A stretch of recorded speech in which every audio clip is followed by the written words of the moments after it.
Hello everybody, my name is CulBlu and I'm bringing you guys this video of me playing a board game. This will be me playing, today I'll be playing Terraform Mars Ares Expedition. This is definitely not take 3 of many takes. But I'll be talking about this particular board game, talking about the rules, how to play it, give you guys my review, and also talk about some of the controversy behind it, and also do a solo playthrough, because that's what I'll be doing here today.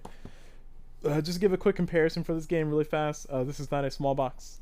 But it is a big game, so would recommend, just to give some of the notes out there. This is Tiny Epic Tactics, which is a pretty small box game, pretty big game as well. But Ares Expedition is pretty sizable box, as you can see. That's the top of it, the sides. So it's a pretty large game. It's more so on par with Imperium: The Contention, which is this game right here. This is almost exactly the same box size, so whatever the format is for these two, they're about the same size. This game I'm a huge fan of too, but we're going to be here talking about this one. So let's go ahead and get off the back. One of the things to talk about with the game is the controversy. So first and foremost, if you are aware of the current controversy going with the game at the time of posting this video, you're pretty familiar with everything, so it's going to sound redundant. But anybody who's not aware of it, basically there's controversy around this game because there was a Kickstarter version of this game that was released. There was a Kickstarter campaign, I should say, that was done for this game. It was successful, and a Stronghold of Games, the people who had the Kickstarter, they essentially had the fulfillment ready to go. As far as I understand, the game was already developed and ready to go. But the Kickstarter was successful, and the backers did not receive their copies before this particular board game hit the shelves of Target stores. And that's basically the source of the controversy. For me personally, this is a version I bought from Target. I did not back the game, so I didn't have the good fortune to back the game in time because I wasn't aware of its existence at the time. But I did go out to Target. I did buy myself a copy of the game. I'm still on the side of the people who had backed the game and didn't get their copies first. I do think it's kind of not so great that they didn't get their copies beforehand. But then again, from the production perspective, I can also see what Stronghold Games was saying, because their explanation, as far as I understand it, is that the game was shipped, the shipment that Target got and the shipment that the Kickstarter backers are going to get, those are basically on the same boat, as far as I understand it, or people were speculating they were on the same boat. And what the difference is that Stronghold Games is going through a backer fulfillment process. And that takes time. They have to break down the boxes. They have to put down the shipping labels. They have to ship the boxes. Do all these other things that you can make arguments as just excuses for bad logistics. But they're going up against Target, which is a big box retail store in the U.S. But they're going up against Target as far as their competition. And Target, I'm pretty sure they just got their 6 pallets of the game put on a forklift and sent it to each store and let the stores distribute them themselves. So when you compare the two different backbones, as far as what's distributing the game, I can understand when there's room for saying, okay, I'm sorry that that the game didn't go out to you guys faster, but you have to keep in mind that we have 20 people working on it versus Target using their 600 people or 7,000 people working on it. It's all a mess. It's all a mess. I have my copy here though, mainly because it was in Target. So here I am with the game, and we're here to talk about it. So that is the main thing. Okay, cool. All right, sorry, that is the main thing. Now going over into just a quick comparison, because one of the questions that was asked about the game is, how does this game compare to its bigger brother, Terraforming Mars, the original? As far as how it compares, if I'm to give them a weight rating on the two, I would say that this is definitely the heavier game. Terraforming Mars Ares Expedition is definitely lighter. It's not lighter by much, but it's definitely lighter. If I had to give a weight rating to Ares Edition, I would definitely say it's maybe like a mid 2.5 if I'm being generous. 2.2 if we're being a little bit more realistic. Whereas Terraform Mars, the original, I would say is definitely in the threes, like maybe like 3.4, 3.5, because of how many moving parts there are involved with this game. So that's my personal opinion on the thing, and that's out of 5 for anybody who's not familiar with that. Which 5 being heavy, super ultra heavy, and then 0 being very light, as in you can kind of turn your brain off and play it. So that's my official rating. And if I look up the games on Board Game Geek, I actually see Terraforming Mars Ares Edition actually has a 2.5 rating, and Terraforming Mars, the original here, has a 3.24 according to Board Game Geek, and I think those are accurate. Those feel about right. This is not necessarily a lighter, like super lighter. Like you're talking about lighter in the factor of the number of things that you have to do during a turn lighter, versus your decisions. They still feel kind of very impactful. Also, as a side note, this is my copy of Terraforming Mars. In this box, I do have the broken token holder. I think one of the original ones. I also have the expansions all the way up to Turmoil, because I'm not a huge fan of Turmoil myself. But I have the colonies, I have the Prelude, I have Venus next, and of course I have the board expansion. There's Prelude right there. So I have all those expansions. They do fit in this box, and they do fit kind of nicely. I don't have all my cards sleeved. I just have some of these cards sleeved, which are some of the faction cards and some of the Prelude cards. But for the most part, it's pretty nice, because this particular insert allows me to get this game to hit the tray, or hit the table. So because I have this particular insert, and I know this is not a review about the insert, or no, I know this is not a review about Terraforming Mars, the original. This is about Ares Edition. But the reason why I have this insert, and the reason why I'm highlighting it right now, is mainly because this insert alone has helped this game hit the table for me pretty frequently. So I have played quite a few games solo of this particular version of the game for Terraforming Mars. So I am quite familiar with how the solo game works. Doesn't mean I'm good. Let me emphasize, doesn't mean I'm good at it. It just means that I'm quite familiar with it. So just as a heads up on that. And like, if I had to say how many games I've played, I think I maybe have played at least 15 solo games of it. Probably, very likely way more than that. But I'm just being a little bit more generous with how many I possibly played with that. So that's basically that. I'm talking about Terraforming Mars, the original versus Terraforming Mars Ares Edition. Now, as far as do they play similarly? No, not at all. They do the same thing, but they do it in two different mechanics, and that's really cool. But as far as their actual, like, how translatable is your Terraforming Mars original knowledge to Terraforming Mars Ares Edition, it's kind of transferable, but it's not really. And I'll explain why here shortly. So let's actually go ahead and open up. Let's go ahead and actually open up the box here. In the box, we will see we have the rule sheet, which the paper on the rule sheets and the quick start guide are actually pretty nice. They're a nice cloth paper, so very nice high quality stuff. And also, another thing to note is that this particular game comes with the quick start guide, which is pretty cool. It gives you like a very straightforward, direct, hey, if you're used to playing Terraforming Mars, this is what's similar. If you're used to playing Terraforming Mars original, this is what's different. And if you're a veteran of the two, you'll be able to kind of compare the two and just kind of move on.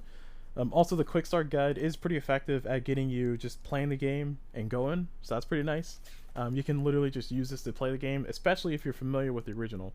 I don't know if you have zero knowledge of how to play the game or how the mechanics of a role selection game works. I don't know how quickly you'll be able to pick up and go. But for me, it was definitely pretty swift once I figured out that the quick start guide was actually pretty useful and not just very generic and very glazing. So going over into the rest of the things on the board, you have your player board here, which differs quite a bit from the original board, if you haven't picked up on that already.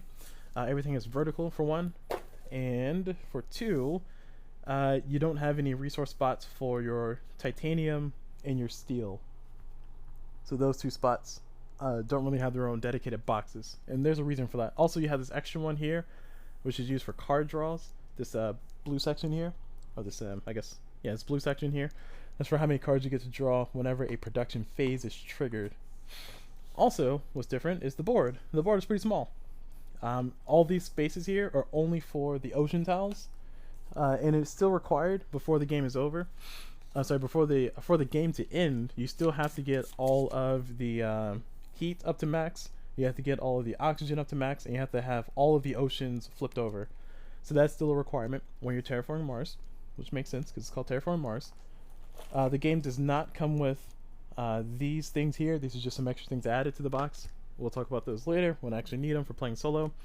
It does come with these phase guides and player aids, which are really nice. It gives you 5 of them, even though it's only a 4-player game. So I do appreciate the fact they give you a nice little extra one.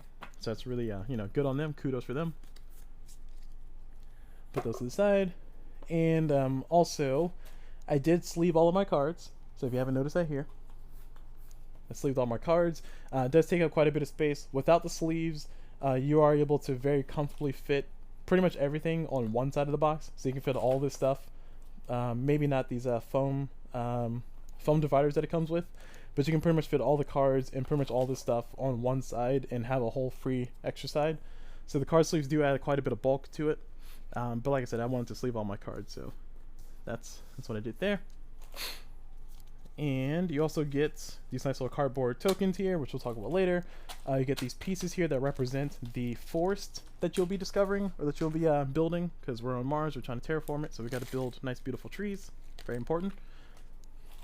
And you have your different player colors, 4 different player colors instead of 5, like the original Terraform Mars. And in here we have our money and our ocean tiles. So I'll go ahead and set out the ocean tiles here in a second.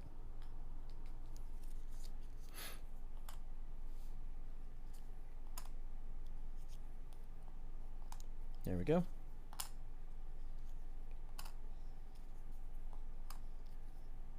Like so. And whenever you discover an ocean tile, you flip it over, you get the benefits. It's kind of similar to the original Terraform Mars, but very distilled, very condensed. Instead of placing tiles all the way on the board, you'll just be kind of keeping track of your tree tiles off to the side, and you'll be keeping track of your ocean tiles on the board. So that's what that's all about. I'll be playing the blue player here today. And let me go ahead and load up the board, and then we'll talk about the board, and then we'll talk about how a round goes, and then we'll talk about the actual gameplay. Those are not all the same thing exactly, but we'll talk about those things individually. Alright, so I have here before you my board. This is the Target edition of the game, so this is not the Kickstarter version that has a nice double layer board, so you know, be wary of that. So let me switch over. Okay. Alright. So I have the board sitting here before you that's loaded up. What these markers represent is this represents your relative income. So whenever a production phase kicks in, these upper fields, more specifically everything but these last two, these will represent how much of those resources you'll be generating. So for here, when you generate money, you'll generate money based on whatever your score marker is on, which right here is at 5, plus whatever's here in this area, which will be in addition to, and you'll get that much money that gets out of here in the form of these cubes, which these cubes will represent, slide this over, these cubes represent your money, this being, the bronze being 1, the silver being 5, and the gold being 10. Put this down here, so I don't need to really see that. And yeah, so if I get $6, well, if I were to generate money, I would get $5, so I just take a bronze and put it right there, or so I take a silver and put it right there, or I can take 5 bronze cubes and put it right there for 1s. It's pretty straightforward. I mean, it's just counters, that's all they are. In addition to that, we also have the heat generation, the card income. So whenever you do a production phase, if your card income is 4, for instance, in this example, you'll draw 4 new cards. That's pretty much what that means. You have a hand limit of 10, by the way. I should highlight, you have a hand limit of 10. So at the end of the round, after all the things are done, you have to discard down to 10. But it's not all bad. I'll explain why later. If my heat production will be here. If my heat's at 3, then I'll generate 3 heat. So if we're following, let me just get these moved up a little, like so. If I'm following this particular board, my card income, so I've got my money, which is $0 plus 5. So cool, I have $5. I'm going to generate my cards, so I'm going to draw 4 cards. So I'll draw 4 cards. If it will let me draw 4 cards. There we go. 2, 3, and 4. There you go. I drew my 4 cards. These are now my cards. Cool. Congrats. I got 4 cards here. And then next I'll generate heat, which I'll generate equal to this number. So I generate 3 heat. And I'll generate plants, which I'll generate 2. And now for these resources down here, I do not generate resources. This is one of the big differences between this game and Terraforming Mars, the original. I do not generate those resources in that particular manner. Instead, the way I generate resources for these guys is I will actually nope, okay, I'm sorry. Instead, I'll actually whenever I build a card that has that particular tag, so for instance, if I look at this particular card here, this card cost, put it right here, this card costs $15, and it has what's called a steel tag, which is that little house symbol right there. This might be a little bit hard to see so far away, but what that means is that it cost me $15 to build this card, and I get to reduce the cost of it by my steel. And the way this works down here is I look at my level, which is at level 2, and for every level that I have here in my steel production, I get to reduce the cost of a steel card like this by that much, times 2. So this is going to be 2 times 2, so I get to reduce it by $4. So I now pay $11 for this card instead of paying the original $15. So that's how that works. Okay, and the titanium, which is this over here, this works very much in the same way, but except for titanium tags, which are the little star looking symbol. I don't have any of those cards here in my example, so I'm not going to explain it too much, but this is going to be 3-to-1 ratio. So for every one of these titanium I have, it'll be times 3 as far as how much it reduces the cost by. So if I have, in this example, 4, I get to reduce the price of a titanium card by $12. That's what that means. All right, so that is essentially what all that does. And let me get some of these cards out here. This is, can barely reach in there. So that's basically how all that works. Now that's on the production, so that's what your board represents. So if your production does that, that's what you do on production. Now another thing you can do is you can have actions. And actually, let me just go through the phases real fast. So in this game, what's the major differences between this game and the original Terraforming Mars is that you'll be choosing an action on your turn, and you'll have an action card, such as one of these, in your hand. All the active players will choose an action card, and they'll choose it face down, and then once everybody's ready to go, they'll all reveal at the same time. And once you reveal the card, then you choose that particular action to go. So let's say, for instance, I chose as a yellow player that action number 3. The red player over there chose to do action number 4, and the blue player chose also to do action number 3, like so. So this is the red, or this is the yellow player, the red player, the blue player. What we'll do is we'll then take these cardboard tokens. We'll select the turns that we picked, which is number 5, or say number 4, which is production, and then number 3, which is action. And we will only do those 2 things this round. So this round, everybody gets to do those 2 things. Now, the caveat is that if you selected that particular thing, you get a bonus. So for instance, if you chose the action one, everybody around the table gets to activate their actions, which we'll talk about later when we actually get through the first round of playthrough. Well, actually, we'll play a first series of playthrough just so we can get the rest of that through. And then the bonus, whoever played an action card this round gets to do 1 action in additional time. So he gets to do 1 action additional time. Now there is some clarifications required for this, because it was confusing to me initially, because like I said, this game doesn't really work the exact same way as the original Terraforming Mars. And that was confusion on when could you do certain actions, and what does it mean by you can do multiple actions. So since we're talking about actions, we'll keep on going down this particular trail. Let me get this back on the table. Since we're talking about actions, let's go ahead and continue on that same trail. When you take that action, you will basically look at all of your cards that have actions, which are these little blue boxes down here, and you'll be able to do those. You will do all of them. They are optional as far as I understand it, or at least how I've been playing it so far. They are optional, so you don't have to do them. The only actions that are not optional are the actions for converting your plants into trees or to green spaces, and your heat into your heat cubes into moving up the heat track. Now, as far as those are concerned, those are actually what's the word? Compensatory? That's not the right word. You basically have to do those things. It's not an optional thing, so you have to do those things. And you get to do these particular actions, these standard actions, which are right here. You get to do these actions down here, which is you can spend $20 to build a green space. You can spend $14 to raise the temperature by 1. You can spend 8 plants to make a green space. You can spend 8 heat to raise the heat by 1. You can spend $15 to make an ocean. You can do those as many times as you want to. And like I said before, if you do have the heat cubes and you do have the plant cubes for it, you have to do that. So if you have 30 plant cubes here for some reason, then you would have to convert those 30 plant cubes into green spaces at that time. So that's another thing to keep note of. All right, so that's how the actions work. And like I said, just for clarification on this, you will do all of your actions, and these are optional, and then you can choose to do an extra one of these that you have before you, and your tableau will be building up as you go along. The cards in front of you, your tableau will be building up. You can choose to do one of those a second time if you want to, if you chose that action.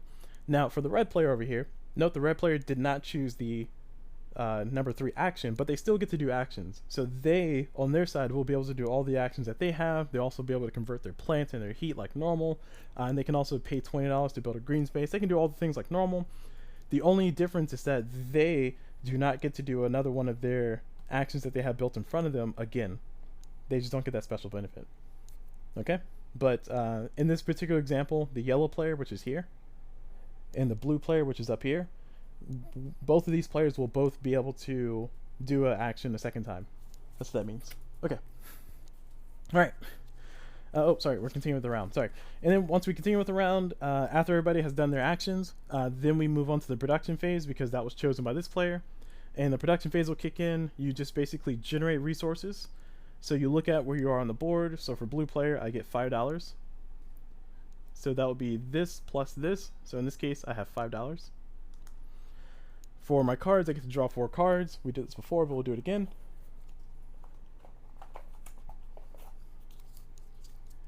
And I draw my 4 cards, keep it in front of me, cool. And then I generate 3 heat.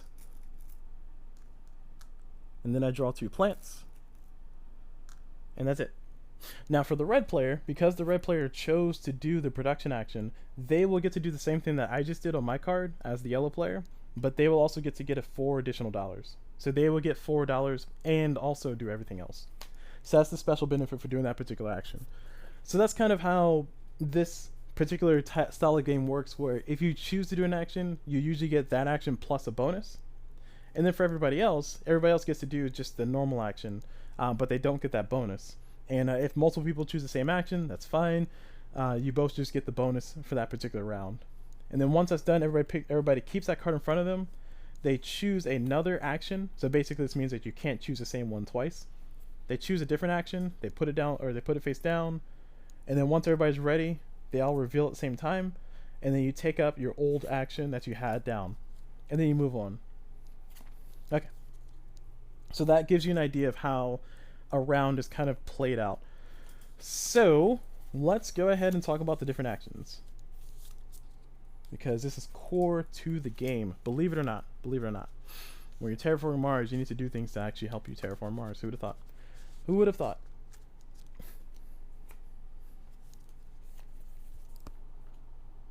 Well,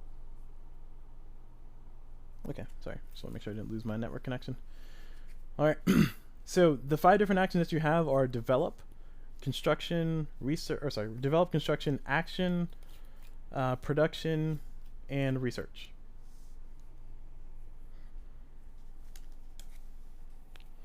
So those are the 5 different actions that you have. Now on each card, it tells you exactly what they do and how they do their actions. So we're not going to spend too much time belaboring over that. But I will... actually, no, I take it back. So we are going to spend too much time belaboring on that because that's exactly what we're here to do. I'm missing one. Get off to the side. So the first action that you can do in a round is if you choose to do develop, everybody will get to build a green card. So there are cards that are green. So if you look at the anatomy of a card,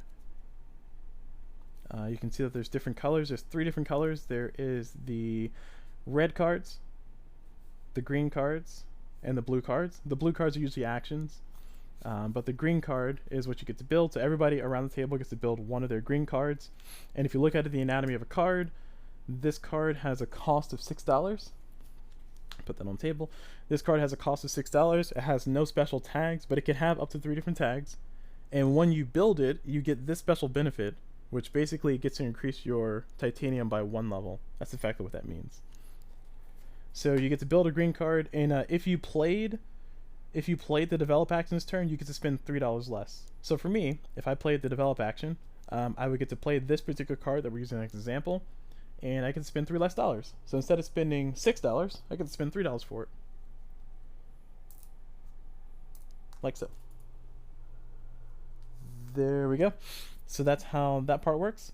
And then once I put it in front of me, like I said, I get to increase my titanium and move on with life. Now, if the card that you're building has special tags on it, I think I talked about this earlier in a different example. So let's say I wanted to build this card instead. So let me get my $3 back. So some cards have requirements. Those requirements are usually listed off to the side like this, which that might appear pretty darn small. So I will attempt to do this again without breaking the camera. Oof. Oh, that's out of focus.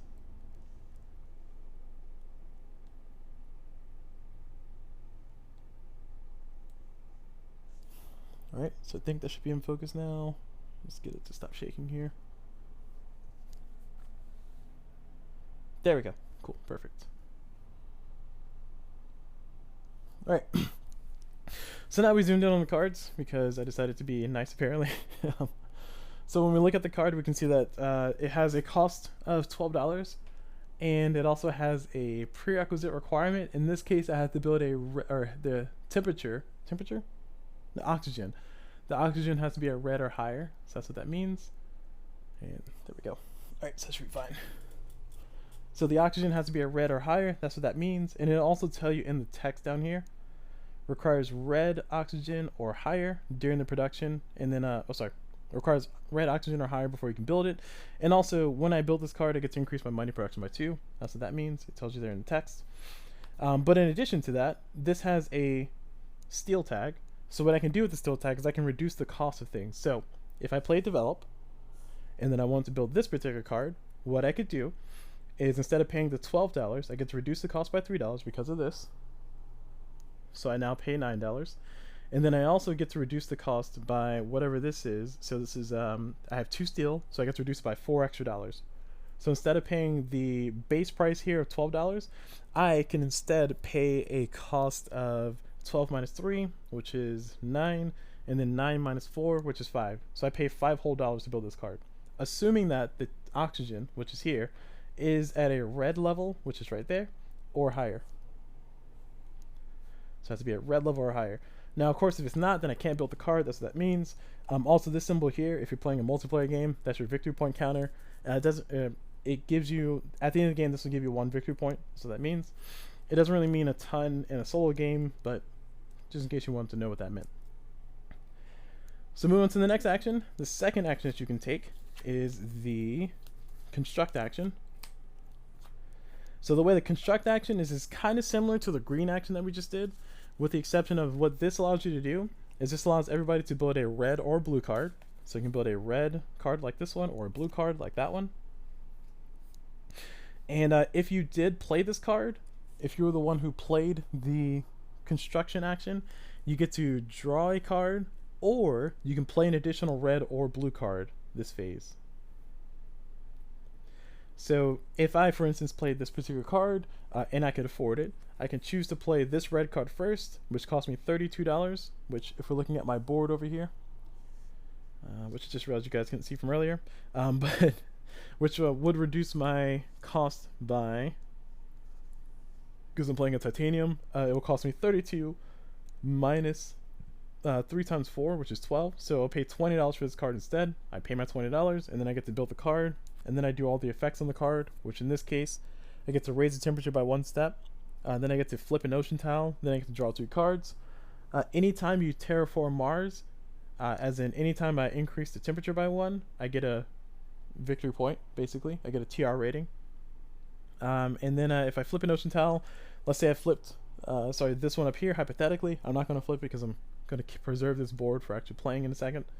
So if I flip that particular ocean, when I reveal it, actually, okay, fine. When I reveal it on it, it gives me a benefit. This one will give me a card at the time that I flip it, so I just get to draw a card, which I put right there. And also, because I terraformed Mars, I get to increase my TR rating, like so. And then this one also lets me draw 2 cards, so I'll draw 2 cards. And there we go, cool. That's what I get for playing that card. And then, of course, we're continuing with the construction phase. Because I played the construction action, we're being hypothetical here, I can also play this card too. Which, if I'm playing this card, I get to look at the cost, which costs $10. It has a titanium tag, so I get to reduce the cost by whatever this is. My titanium level's at 4 right now, so it's for every 1 that I have, I get to reduce the cost by 3. So for me, it'll be 12. So that means I basically get to build this card for free. So cool. I built the card for free, and that's it. So the construction action allows you to basically build up to 2 cards if you played it, but otherwise you build a blue or red card. The next one to talk about is action. We went over an example of this previously, but essentially for any blue card that I have that has an action box down here, I can trigger that action, and I can do it for all of the blue actions that I have. So if we're going to an example here, since we're all zoomed in and ready to go.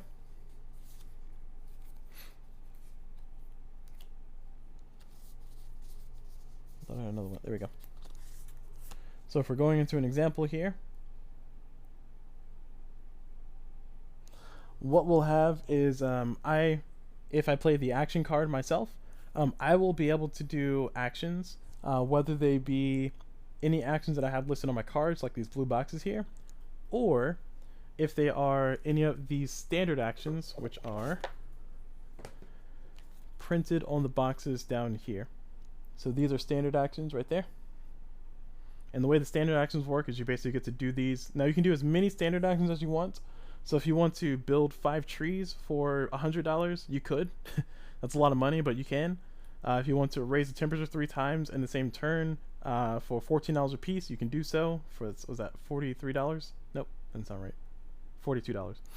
If you want to raise your heat up by 3 levels, if you had the heat for it, you could do so by discarding as much heat as you wanted to do that. So you can do standard actions as many times as you want. But these actions on cards, you can only do once per action phase. So even if 3 people played the action card, well, sorry, it doesn't matter how many people play the action card, I should say. In this particular round, this means that I can do all of these actions if I want to. So I can choose to spend 8 heat, which is what this card says, spend 8 heat to raise my terraform rating by 1. I could choose to, just for free, for the cost of nothing, put an animal tag on this card, which is represented by that. So I get to put an animal marker on this card, and then at the end of the game, this card is worth 1 victory point per animal on this card, which this is now animal because it's on this card. For this one, I can spend $2 for my money pull up here to draw a card, and this one I can spend $10 to build to flip an ocean tile, and I can do that. And the cost here is reduced by $2 for every steel tag. So for me, with my current state of the board, if we're assuming that this is my current board of play here, so if I were to do this particular action during my action phase, I'll be able to spend instead of $10, I would spend $6 because I get the cost reduced by $4 because I have 2 steel. So I can spend $6 to flip an ocean tile, which is a pretty good deal. That's a pretty awesome deal. And because I played the action card, in this particular round, I get an extra benefit of being able to activate one of these again a second time, which in this case, maybe I'll choose to do this if I had the money for it, to put another ocean tile for $6, or if I want to pay another $2 to get a card, I could, or if I want to put another animal here, I could. You know, you got options. You have options. So the next card to talk about will be the production card. So production card, we kind of hinted at this earlier with our example as well, but the production card will allow every player to generate resources based on what they have on the board. So if I were to walk through the production phase, since we're trying to keep everything complete and together, I would essentially look at the money first, which I'm at 0 over here, and I'm at 7 over here, because I'm on the 5, 6, 7 spot. I'm on the 7 spot up there. So I would get to get $7. So I'm going to take a 5 and 2, put it right there. Then I would get to draw cards. So in this case, I would get to draw 4 cards, because that's where my level's at. 3, and then 4. So 4 cards going to me. And then I would get to generate heat, which I would generate 3 heat.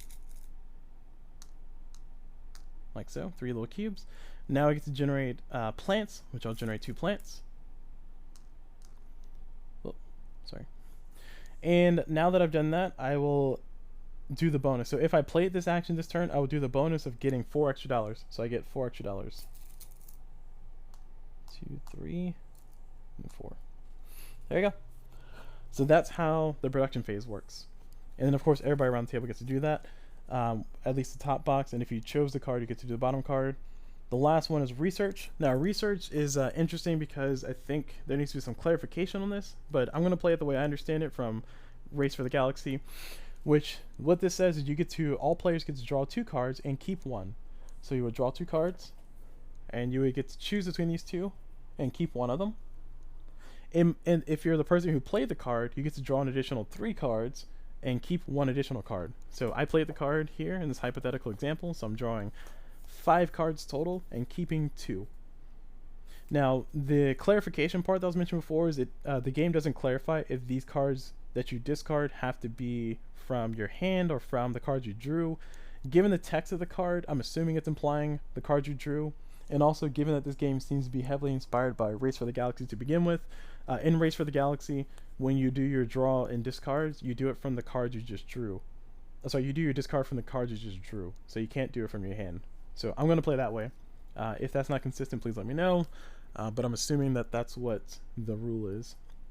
So basically from these cards here, I get to choose to keep 2. So let's see, I like that one, and not a fan of that one, not a fan of that one. Let's do this one. So I'm going to keep these 2, throw away those 3. There we go. And these cards go to my hand. Alright. And now, keep in mind that these will not all be triggering every single round. We will only do the ones that players have picked. Once again, we'll only be doing the ones that players have picked. So if nobody picks research in that particular round, we don't do research. If 2 people pick action in a 2-player game, then we only do the action card. If 1 person picks develop and 1 person picks construction, then we only do those 2 particular rounds in that particular round, and we just kind of keep going until the game's over. The end of the game is triggered whenever the temperature reaches its max, the oxygen has reached its max, and all of the oceans have been flipped over. That's the typical end of the game whenever you're playing against multiple players. In a solo game, the game is over after 25 rounds. Once again, in a solo game, the game is over after 25 rounds. So of course, I'll be playing a solo game, so I'll be explaining more of the solo rules here shortly. But I just want to emphasize that that's the main difference between the two. In a solo game, you play 25 rounds with a bot player keeping track of the rounds and also playing second actions for you. And in a multiplayer game, you play until all of the ocean tiles are flipped, until all of the heat has reached max, and until all of the oxygen has reached max. And it's all 3 of those parameters have to be met before the game is over. So the game will keep going forever until all 3 of those are met, which they will eventually be met. They will eventually be met. Okay. So I think we have a nice and thorough explanation of all the things. Whoops. I'm trying to do this without bumping the camera here.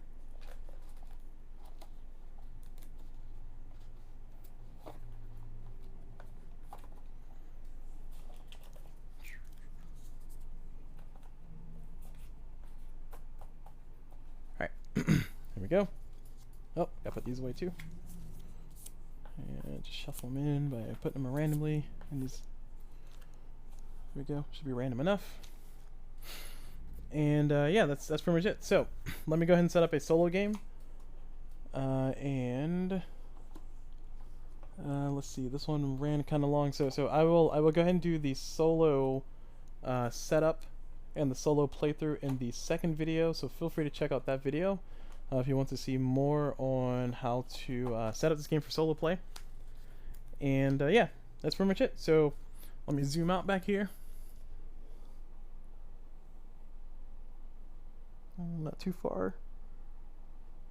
There we go. I'm assuming it's in focus. All right, cool. So thank you guys very much for watching. As I said before, I'll go ahead and just say it again. I know this game has some controversy around it right now. I do think it's a pretty solid game. It is one of my favorite go-to games at this moment. It is, of course, one of my newer games, so of course I want to play it a lot. But it is definitely a fun game. I think for what it is, it's definitely it scratches that itch that I always have whenever I want to play something like Race for the Galaxy or some kind of role selection game where you have people trying to choose their actions and trying to outmaneuver each other. It fits that pretty well. It also feels really nice and familiar because it has this Terraforming Mars aspects to it, and it does feel very much like Terraforming Mars. So they did a great job with designing this game.